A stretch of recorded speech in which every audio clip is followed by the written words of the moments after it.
വിശുദ്ധ മത്തായി എഴുതിയ സുവിശേഷം 1-ാം അധ്യായം. യേശുവിൻ്റെ വംശാവലി. അബ്രാഹത്തിൻ്റെ പുത്രനായ ദാവീദിൻ്റെ പുത്രൻ യേശു ക്രിസ്തുവിൻ്റെ വംശാവലി ഗ്രന്ഥം. അബ്രാഹം ഇസഹാക്കിൻ്റെ പിതാവായിരുന്നു. ഇസഹാക്ക് യാക്കോബിൻ്റെയും, യാക്കോബ് യൂദായുടെയും സഹോദരന്മാരുടെയും പിതാവായിരുന്നു. താമാറിൽ നിന്ന് ജനിച്ച പേരസിൻ്റെയും സേറായുടെയും പിതാവായിരുന്നു യൂദ. പേരസ് ഹെസ്രോൻ്റെയും, ഹെസ്രോൻ ആരാമിൻ്റെയും പിതാവായിരുന്നു.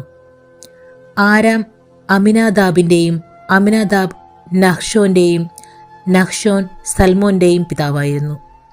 സൽമോൻ റാഹാബിൽ നിന്ന് ജനിച്ച ബോവാസിൻ്റെയും, ബോവാസ് റൂത്തിൽ നിന്ന് ജനിച്ച ഓബദിൻ്റെയും, ഓബദ് ജെസയുടെയും, ജെസെ ദാവീദ് രാജാവിൻ്റെയും പിതാവായിരുന്നു. ദാവീദ് ഊറിയായുടെ ഭാര്യയിൽ നിന്ന് ജനിച്ച സോളമൻ്റെ പിതാവായിരുന്നു. സോളമൻ റഹോബോവാമിൻ്റെയും, റഹോബോവാം അബിയായുടെയും, അബിയ ആസായുടെയും പിതാവായിരുന്നു.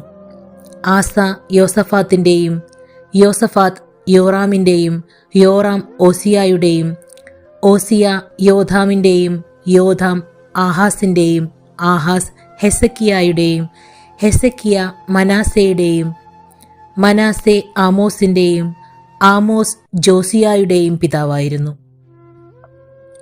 ബാബിലോൺ പ്രവാസകാലത്ത് ജനിച്ച യാക്കോണിയായുടെയും സഹോദരന്മാരുടെയും പിതാവായിരുന്നു Josiah.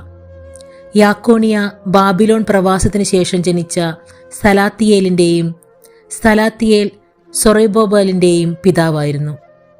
സൊറൈബാബേൽ അബിയൂദിൻ്റെയും, അബിയൂദ് ഏലിയാക്കിമിൻ്റെയും, ഏലിയാക്കിം ആസോറിൻ്റെയും, Azor സാദോക്കിൻ്റെയും, Zadok അക്കീമിൻ്റെയും, Achim ഏലിയൂദിൻ്റെയും, ഏലിയൂദ് ഏലയാസറിൻ്റെയും, Eliezer മഥാൻ്റെയും, മഥാൻ യാക്കോബിൻ്റെയും പിതാവായിരുന്നു. യാക്കോബ് മറിയത്തിൻ്റെ ഭർത്താവായ ജോസഫിൻ്റെ പിതാവായിരുന്നു. അവളിൽ നിന്ന് ക്രിസ്തു എന്ന് വിളിക്കപ്പെടുന്ന യേശു ജനിച്ചു. ഇങ്ങനെ അബ്രാഹം മുതൽ ദാവീദ് വരെ 14, ദാവീദ് മുതൽ ബാബിലോൺ പ്രവാസം വരെ 14, ബാബിലോൺ പ്രവാസം മുതൽ ക്രിസ്തു വരെ 14 തലമുറകളാണ് ആകെയുള്ളത്. യേശുവിൻ്റെ ജനനം. യേശു ക്രിസ്തുവിൻ്റെ ജനനം ഇപ്രകാരമായിരുന്നു.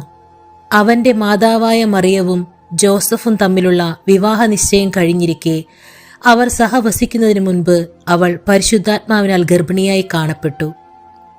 അവളുടെ ഭർത്താവായ ജോസഫ് നീതിമാൻ